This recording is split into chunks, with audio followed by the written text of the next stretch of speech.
This is a map of India in the mid-2000s.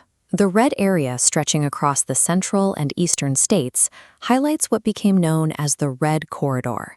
At this point, the Naxalite movement controlled roughly 40% of India's landmass, operating across 180 different districts.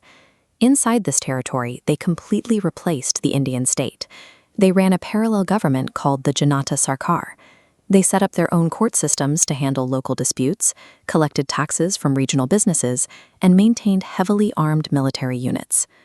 How does a localized insurgency build enough power and resources to rival the national government inside its own borders?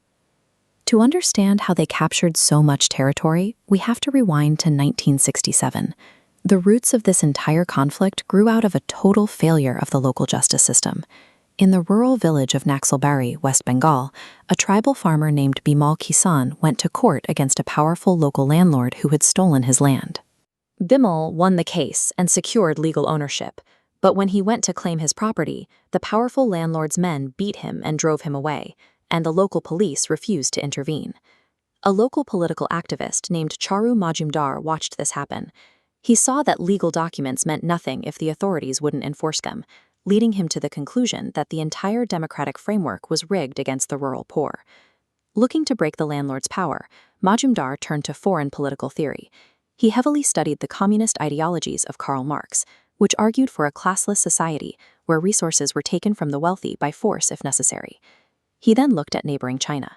He adapted the strategies of Mao Zedong, who had successfully organized millions of poor peasants into a massive guerrilla army to overthrow the ruling class. Following this blueprint, Majumdar and his allies armed the local farmers with bows, arrows, and machetes. They launched a series of violent attacks against the regional zemindars, the landlords, seizing their grain and burning land records. Because this uprising started in the village of Naxalbari, the participants became known as Naxalites. The Indian government responded with massive police and military crackdowns throughout the 1970s, capturing or killing the original leadership, including Majumdar. The surviving fighters realized they could no longer survive in the open villages, forcing them to retreat and search for a new, deeply marginalized group of people to keep their movement alive.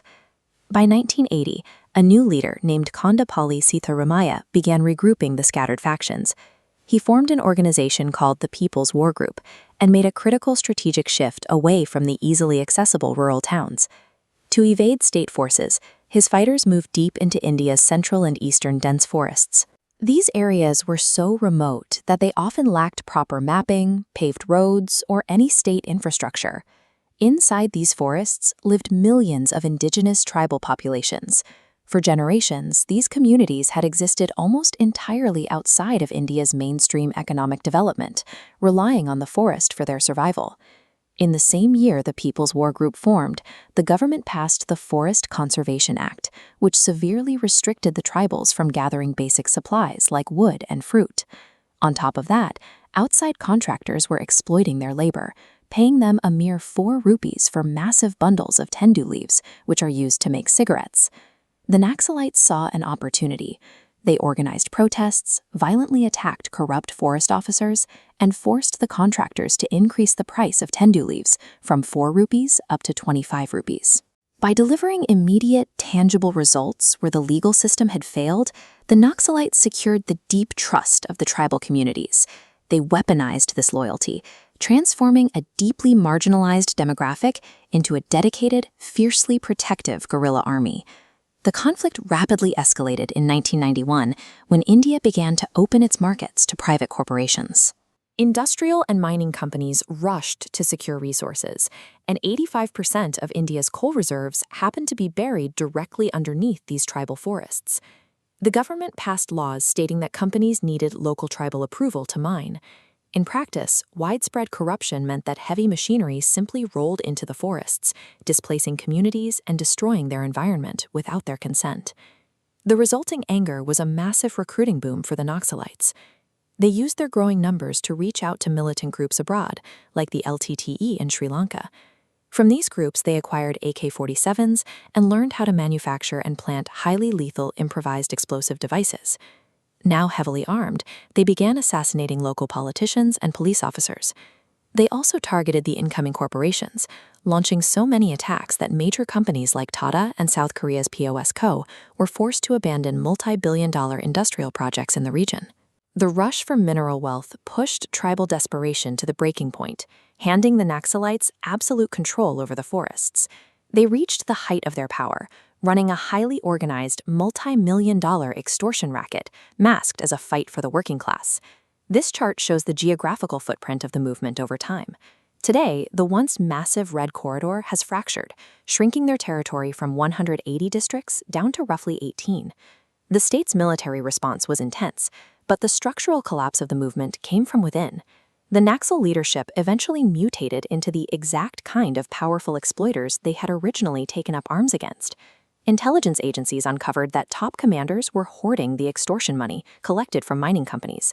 Instead of funding the revolution, leaders were buying luxury apartments in major cities and paying massive bribes to secure private medical college seats for their own relatives. While the elite leadership lived in comfort, they enforced brutal conditions on their tribal fighters in the forests. Female soldiers were strictly forbidden from getting pregnant, and male fighters were routinely subjected to forced vasectomies to ensure they remained focused entirely on combat.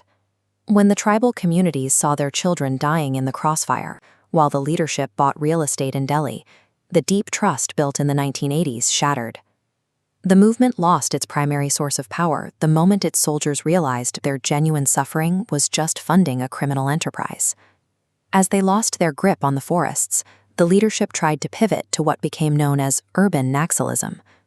They began funneling money to city-based lawyers, professors, and NGOs to fight their battles in the legal system, completely severing their last remaining ties to the rural tribal base. At the same time, the Indian government overhauled its strategy. State and central security forces began executing highly coordinated, technology-driven crackdowns, while financial regulators systematically froze the bank accounts of their front organizations to choke off their funding. The military pressure was paired with vital social infrastructure. The government finally began investing heavily in the tribal regions, building paved roads, setting up schools, and creating employment programs to integrate the isolated communities into the national economy. With the insurgency stripped of both its financing and its local support, the current Home Minister has publicly pledged to eradicate the remnants of Naxalism from India entirely by the year 2026. For half a century, the Naxalites claimed that a violent revolution was the only way to save the marginalized. But their trajectory proved that armed uprisings rarely cure exploitation. They usually just change the identity of the exploiter. In the end, breaking the cycle of poverty didn't require a parallel government. It required bringing these forgotten communities into the democratic and economic fold of the country.